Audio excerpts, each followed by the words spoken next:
What's up, guys? Sci-Fi Guy 2094. Today, I'm going to be talking about Weapons, the 2025 horror film that took the nation and the world by storm earlier this year. I did not get a chance to see it in the theater, so I watched it over the weekend, and I gotta say, it was great. It was fantastic. It was everything that the critics were saying, and the audiences were saying, wow, it's such a unique story. It's different. It really is incredible the way this movie was constructed. So basically, it's told in chapters from each person's point of view, and all of these different points of view for each character, they eventually converge. Okay, so if you guys have seen the movie, then you know what I'm talking about. But of course, um, we're introduced to the main character, Justine, who is played by um, her name is what is her name? Julia Garner. No relation to Jennifer Garner, by the way. So she's obviously the person that is most affected by this, other than the parents, of course, who, you know, their kids are gone and they have no answers. So Justine, played by Jennifer Garner, is the person who everyone hates her because they think she has something to do with the kids going missing. And I'm just wondering, I kept saying, like, okay, why is she even in this town? Because if the whole town hates your guts, you might as well just move away. So, it's told from her point of view at first. And, obviously there's different things going on with like the principal and the superintendent and all that stuff. And he tells her not to talk to this one lone kid. His name is, I think, Alex. There's one lone kid in the classroom who did not disappear out of his house.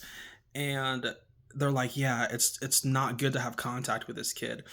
But Jennifer, or not Jennifer, Julia Garner does it anyway. So she follows this kid and she's trying to figure out, okay, like what's going on with this kid? And then she sees like his parents just sitting on the couch and they're like zombified, like they're not moving.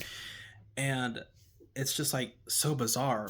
She's kind of wondering like what's happening. So then she sets up like a stakeout at that house because she feels like something weird is going on. And it was a really just eerie scene, seeing that door open and that person come out, and then they open her car door, and they could have like stabbed her to death, but instead they just cut off a locket of her hair. So it was, wow, a lot of eerie things happening from Justine's point of view, played by Jennifer. What do I keep saying? Jennifer Garner, played by Julia Garner. And then we see Josh Brolin. We see his point of view. It's told through his lens, and we see that basically where his story starts is where in the beginning, where they're at the little school board meeting, and that guy stands up in the back and he's like, I want to know why only this class, what happened in that classroom. So that's at the very beginning. We see that man was actually Josh Brolin. So when we come to his point of view, now he's the main focus, and the story is being told through his point of view. So it starts out with like him following her outside, basically what we saw in the first scene. And then Josh Brolin's story is very interesting because he's talking to other parents. He goes to this lady's house and he's like, hey, is it okay if I watch the ring footage of when your child went missing? And she's like, no, I don't feel comfortable with that. But Josh Brolin, his son went missing, so he wants to get to the bottom of this. So basically he's going, he's got this mapped out. He's trying to see where these kids left their house and what direction they were going in an attempt to kind of find where they all converge and kind of find out, well, where did these kids go? He doesn't feel like the local police and the feds are involved. He doesn't feel like they're doing enough. So he takes it upon himself. So his point of view is pretty good. It's interesting. And then we're introduced to this like junkie guy. And you might think, well, he's a junkie. Like, what does he have to do with like these kids going missing? Well, initially nothing. Like initially there's no reason for him to care about the kids or for him to want to find out what happened.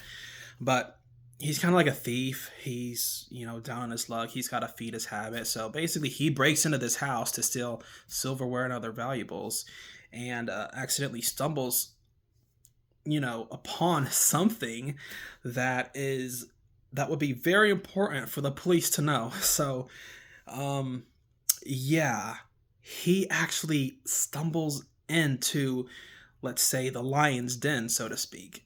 And then he's freaked out. So he goes to the police station and then he's like, "Oh man, I gotta tell something. I gotta tell somebody what happened, And there's like this reward, and he's like, "Hey, well, I don't really like cops, but I know where these kids are." And then he basically goes to the police station, but because he had a run-in with this asshole cop earlier, the cop chases him off, and I'm like, "Oh hell no," because this guy, yeah, maybe he's a junkie, but he saw all the missing kids, and he was going to tell the police, "Hey, this is the house. These are where these kids are." So that was thwarted, unfortunately. But basically, what happens is we actually eventually get to the climax, okay? And that is once we find out the child's point of view from who, basically, it's the only kid that didn't go missing in that classroom. And obviously, we find out that it was his aunt coming over, and, his parents were normal at first, but, because of what the aunt did, then she put them under this weird voodoo spell. And he was like so afraid because the aunt was like, if you tell anybody about me being here, then I will make your parents do something really terrible. And so this kid is like all alone, and his parents are zombified because they're under this curse, and he can't tell anyone what's going on. And Julia Garner's like, if there's anything happening, you can talk to me about it. And unfortunately, he can't because he wants to, but he can't say anything because then his parents will be killed.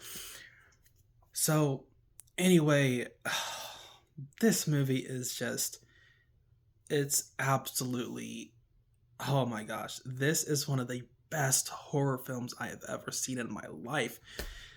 I love the aspect of different points of view and how each story converges, and we basically find out, why these things were happening, because in the beginning it seemingly made no sense.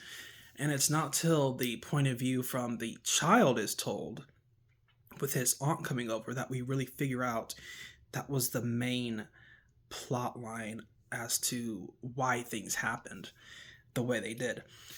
So, whew, wow, that was a great movie. Um, so unique, so unique. I have never seen a horror movie like that.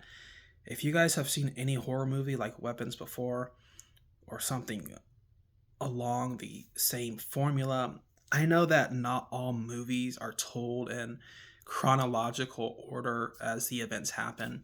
We see filmmakers, they will tell a story from multiple point of views, but the way this movie was done was absolutely fantastic, and I really, really liked it. Really scary, creepy as hell, a lot of good scary moments. And honestly, it's more of a detective thriller than it is a horror movie, but I still consider it horror. But anyway, this movie was so good. I mean, as a horror film and it's original and unique, I would give this movie a good 9 out of 10. I mean, I feel it's that good. And yeah, that's my review. Solid 9 out of 10. That is my review for Weapons. And comment down below what you guys think of this movie.